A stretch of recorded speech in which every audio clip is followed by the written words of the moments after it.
নমস্কার বন্ধুরা, তিয়াশাস রেসিপিতে সকলকে স্বাগত জানাই।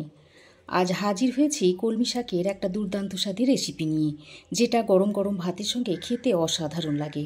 বানানো খুবই সহজ, ঘরে থাকা সামান্য কয়েকটা উপকরণ দিয়ে রেসিপিটা আপনারা ঝটপট বাড়িতে তৈরি করে নিতে পারবেন। তো চলুন আর দেরি না করে রেসিপিটা দেখে নেওয়া যাক। এখানে আমি 1 আঁটি মতো কলমি শাক নিয়েছি আর একটা আলু নিয়েছি।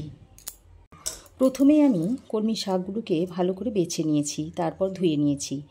এখন আমি এই কলমি শাকগুলোকে গোড়ার দিকটা একটু এইভাবে কেটে ফেলে দিচ্ছি। তারপর এইভাবে একটু বড় বড় করে টুকরো করে নিচ্ছি। এরকম একটু বড় বড় করে টুকরো করে নিতে হবে। আর পাতার থেকে ডাঁটার অংশগুলো একটু বেশি দিতে হবে। তো বন্ধুরা, এইভাবে যদি কলমি শাকের রেসিপিটা আপনারা খেয়ে না থাকেন, একবার তৈরি করে খেয়ে দেখবেন। আশা করছি আপনাদের খুবই ভালো লাগবে। আর আমার এই আজকের রেসিপি যদি আপনাদের ভালো লাগে তো অবশ্যই একটা লাইক দেবেন। আপনাদের একটা লাইক আমার ভিডিও বানানোর অনুপ্রেরণা যোগায়। তো দেখুন, কলমি শাকগুলোকে আমি এইভাবে বড় বড় টুকরো করে নিয়েছি। এবার আমি এইগুলোকে একটা প্লেটের মধ্যে তুলে নিচ্ছি। তারপর এগুলোকে আরও একবার ভালো করে পরিষ্কার করে ধুয়ে নিতে হবে। তো দেখুন, কলমি শাকগুলোকে কাটার পর আমি আরও একবার ভালো করে ধুয়ে নিয়েছি। আমি যে আলুটা নিয়েছিলাম সেই আলুটার খোসাটা প্রথমে ছাড়িয়ে নিচ্ছি। এইভাবে আলুর খোসাটা প্রথমে ছাড়িয়ে নিতে হবে।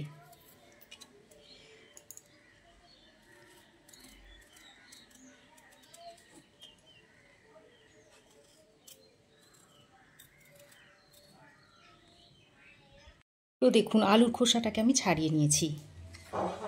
এবারে এই আলুটাকে প্রথমে এরকম একটু চাকা চাকা করে কেটে নিচ্ছি। তারপর আলুটাকে সরু সরু করে কেটে নেব। আমরা যেভাবে আলু ভাজার জন্য আলু কাটি, ঠিক সেইভাবে সরু সরু করে কেটে নিতে হবে। তো দেখুন, প্রথমে আমি এরকম চাকা চাকা করে কেটে নিয়েছি। এবার এই আলুটাকে এইভাবে সরু সরু করে কেটে নিচ্ছি।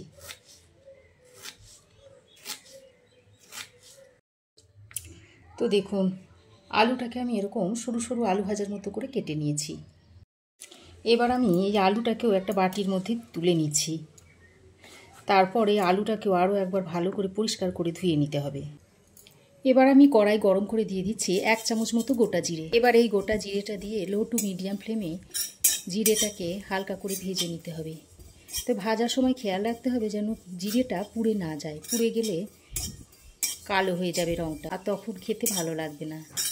এইভাবে ভাজতে ভাজতে জিরের মধ্যে থেকে যখন একটা সুন্দর ভাজার গন্ধ বেরোবে, সেই পর্যায়ে নামিয়ে নিতে হবে। এখন আমি গ্যাসের ফ্লেম বন্ধ করে ভাজা জিরেটাকে নামিয়ে একটা শিলের মধ্যে নিয়ে নিচ্ছি। তারপর হালকা একটু ঠান্ডা হলে এটাকে গুঁড়িয়ে নেব। তো দেখুন, জিরেটাকে হালকা ঠান্ডা করে নিয়েছি। এবার এটাকে একটু গুঁড়িয়ে নিচ্ছি। তো দেখুন, ভাজা জিরেটাকে আমি এরকম করে গুঁড়িয়ে নিয়েছি। এবার এটাকে একটা বাটিতে তুলে নিচ্ছি। এবার আমি রান্নাটা করার জন্য কড়াই গরম করে দিয়ে দিচ্ছি সর্ষের তেল। এখানে আমি 2টো মিডিয়াম সাইজের পেঁয়াজ কুচিয়ে নিয়েছি। এবার এর মধ্যে থেকে অর্ধেক পেঁয়াজ আমি এর মধ্যে দিয়ে দিচ্ছি। সঙ্গে দিয়ে দিচ্ছি একটা চেরা কাঁচা লঙ্কা। লঙ্কাটা খুব ঝাল আছে, তাই আমি একটাই দিলাম। এবার পেঁয়াজ আর কাঁচা লঙ্কাটা দিয়ে তেলের সঙ্গে ভালো করে নেড়ে চেড়ে মিশিয়ে নিচ্ছি। পেঁয়াজটা খুব বেশি ভাজবো না, হালকা একটু পেঁয়াজের মধ্যে কালার এসে গেলেই ভাজা হয়ে যাবে। তো দেখুন, পেঁয়াজের মধ্যে এরকম একটা হালকা কালার এসে গেছে। এবার এই পর্যায়ে আমি এর মধ্যে যে আলুটা কুচিয়ে রেখেছিলাম সেটা দিয়ে দিচ্ছি। এবার আলুটা দিয়ে আরও কিছুক্ষণ পেঁয়াজের সঙ্গে ভালোভাবে কষিয়ে নিতে হবে। আলুটাকে কিন্তু খুব বেশি ভাজার দরকার নেই, হালকা একটু নেড়েচেড়ে মিশিয়ে নিলেই হবে। তো আলুটাকে বেশ খানিকক্ষণ কষিয়ে নেওয়ার পর এর মধ্যে দিয়ে দিচ্ছি স্বাদ মতো নুন, দিয়ে দিচ্ছি পরিমাণ মতো একটু হলুদের গুঁড়ো, আর দিয়ে দিচ্ছি একটু ঝাল লঙ্কার গুঁড়ো। এবার আমি নুন, হলুদ আর ঝাল লঙ্কার গুঁড়োটা দিয়ে আলুর সঙ্গে আরও কিছুক্ষণ মিশিয়ে নিচ্ছি। দেখুন, মশলাটা মিশিয়ে নিয়েছি। এবার আমি এর মধ্যে কেটে নেওয়া শাকটাকে দিয়ে দিচ্ছি। এবার এই শাকটাকে দিয়েও আলুর সঙ্গে আরও কিছুক্ষণ কষিয়ে নিতে হবে। তো দেখুন, শাকটা দিয়ে আলুর সঙ্গে প্রায় 2-3 মিনিট মতো কষিয়ে নিয়েছি। এবার আমি এর মধ্যে পরিমাণ মতো জল দিয়ে দিচ্ছি। জলটা এমনভাবে দিতে হবে যেন শাক ও আলু দুটোই ভালোভাবে একটু সেদ্ধ হয়ে যায়। তারপর এইভাবে একটু সমান করে দিচ্ছি। এবার একটা ঢাকনা লাগিয়ে আলু ও শাকটাকে ভালোভাবে সেদ্ধ করে নেব। তো দেখুন, প্রায় 4-5 মিনিট সময় ধরে কলমি শাক আর আলুটাকে সেদ্ধ করে নিয়েছি। আর দেখুন, আলু ও শাক খুব ভালোভাবে সেদ্ধ হয়ে গেছে। এবার এটাকে আমি একটা বাটির মধ্যে ঢেলে নেব। এবার আমি আলু আর কলমির শাকটাকে একটা বাটির মধ্যে ঢেলে নিচ্ছি। দেখুন, কলমি শাক আর আলুটাকে বাটির মধ্যে ঢেলে নিয়েছি। তো দেখুন, কড়াইটাকে আবারও ভালো করে ধুয়ে পরিষ্কার করে গরম করে নিয়েছি।